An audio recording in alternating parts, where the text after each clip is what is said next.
Well, I want to step in today. We've been tracking Christ's life, okay, through Dr. Luke's eyes. And we've walked our way all the way up in the Gospel of Luke to chapter 11, verse 37.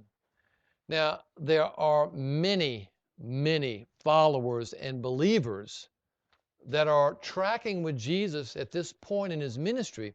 However, there are also many followers who are only there for finding fault in Jesus and looking for some kind of sign beyond what Jesus has already been doing, which screams Messiah all over the place, okay?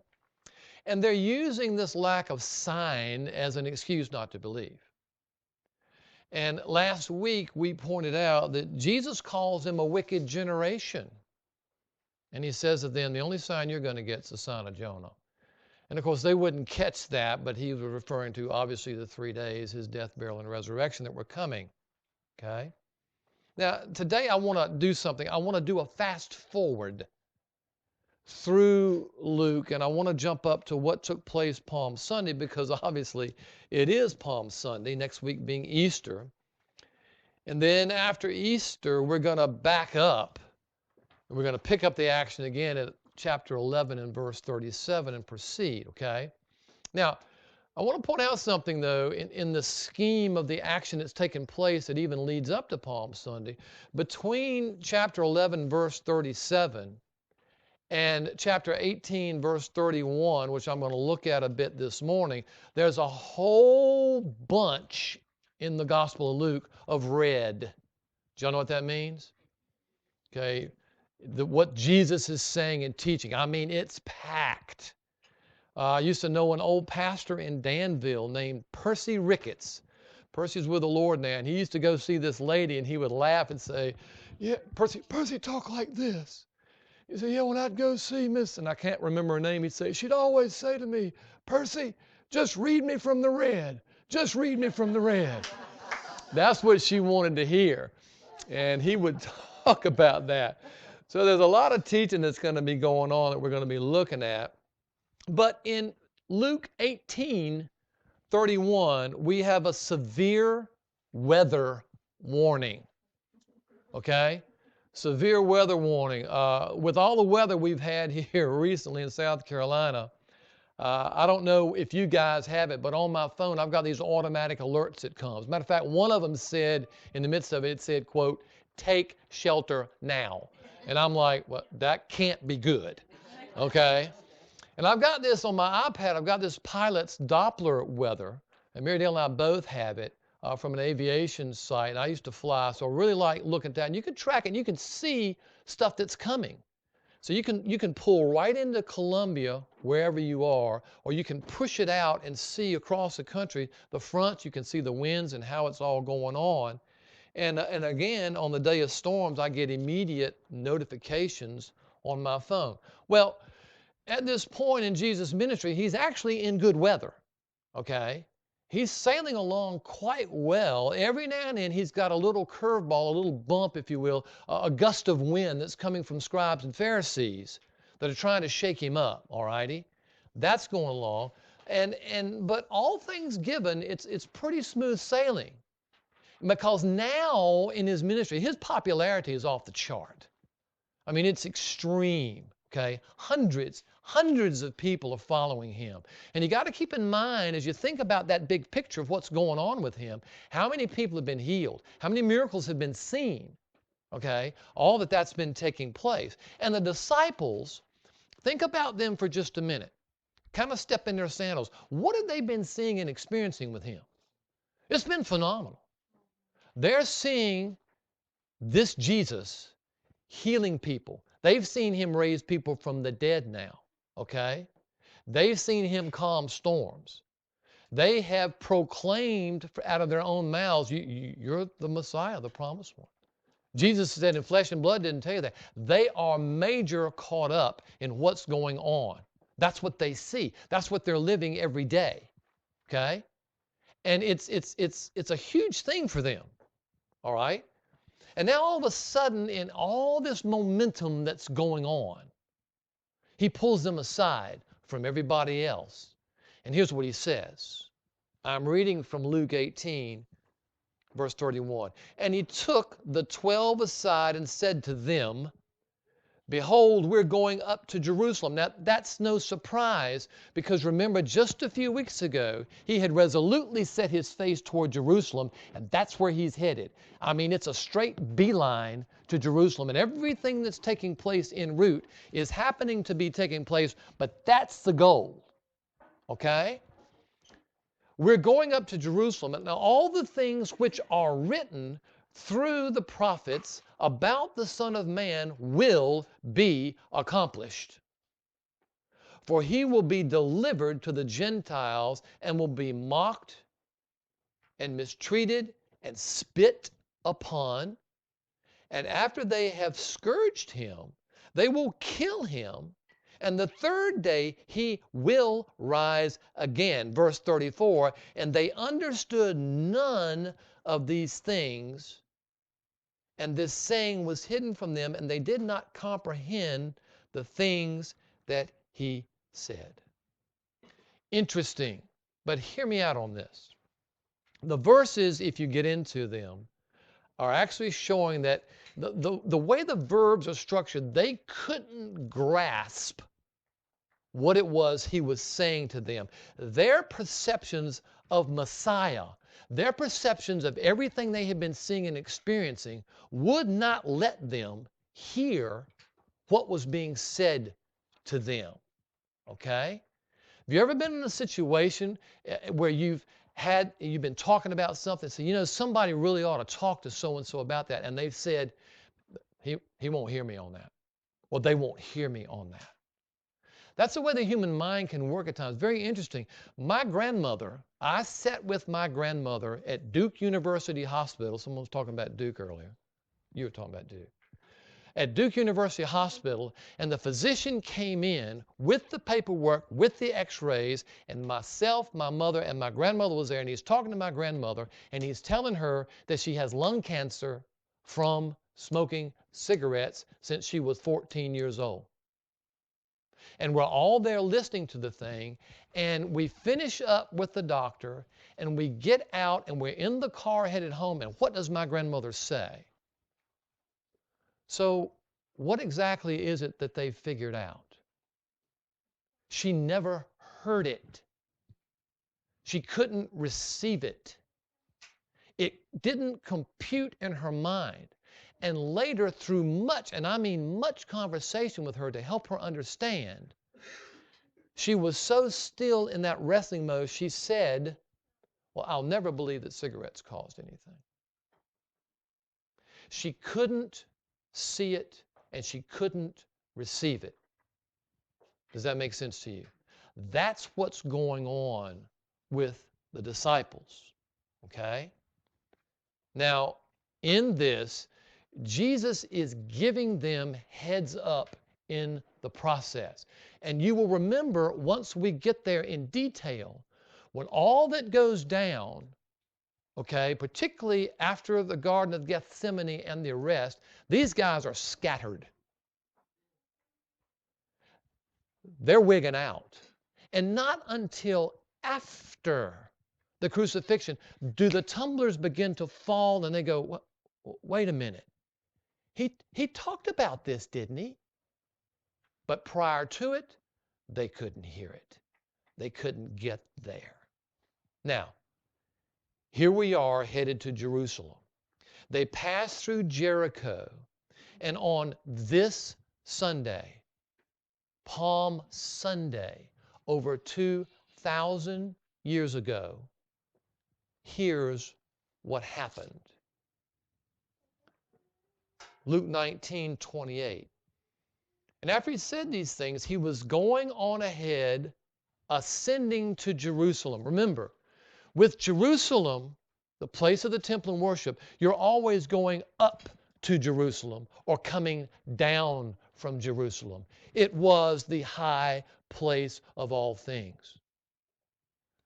So they are ascending to Jerusalem, and it came about that when he approached Bethpage and Bethany, near the mount that is called Olivet, he sent two of the disciples, saying, Go into the village opposite you, in which as you enter, you will find a colt tied on which no one has ever sat.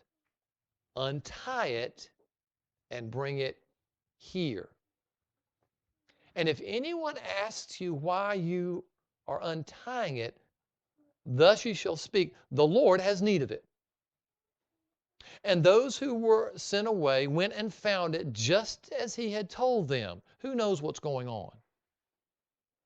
Somebody say it. Jesus knows what's going on. Just as he had told them, and they were untying the colt, its owner said to them, why are you untying that colt? And they said, the Lord has need of it. And they brought it to Jesus, and they threw their garments on the colt, put Jesus on it, and as he was going, they were spreading their garments in the road. This is the people now. And as he was approaching near the descent of the Mount of Olives, the whole multitude of the disciples began to praise God joyfully with a loud voice for all the miracles which they had seen, saying, Blessed is the King who comes in the name of the Lord. Peace in heaven and glory in the highest. And some of the Pharisees in the multitude said to him, Teacher, rebuke your disciples.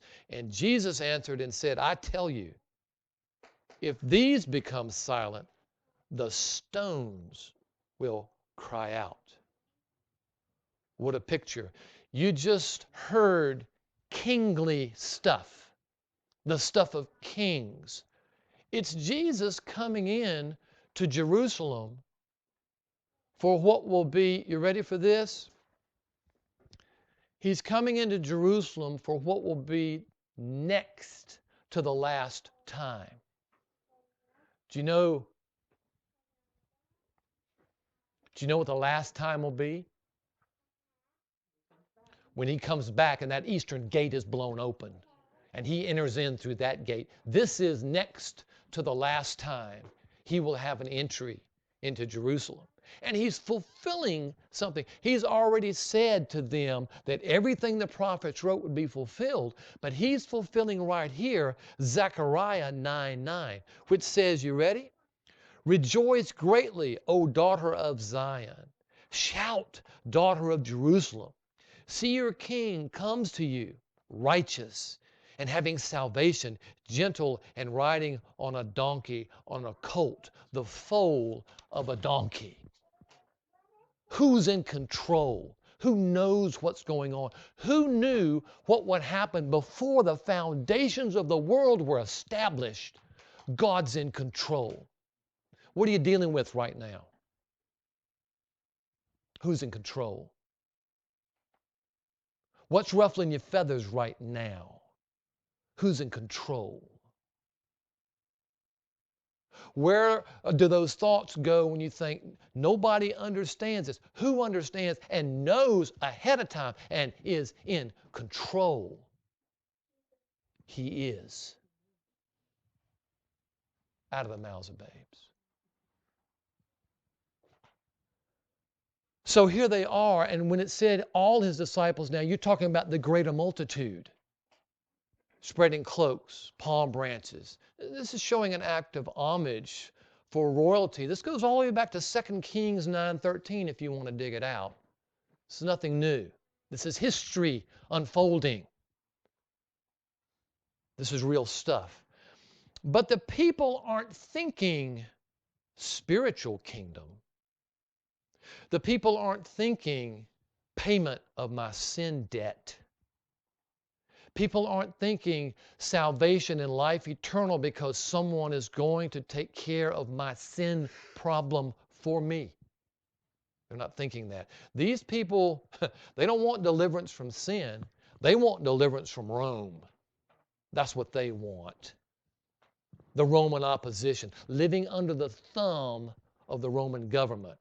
They want Israel to return to greatness with a king that will take them there. That's what they're looking for. Okay? This is Sunday. That's what took place on that Sunday, like today. Okay? It's a high.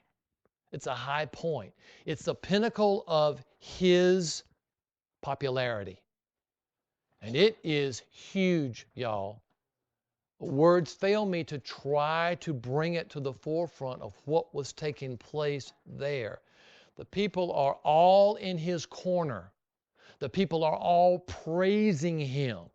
The people are shouting hosannas.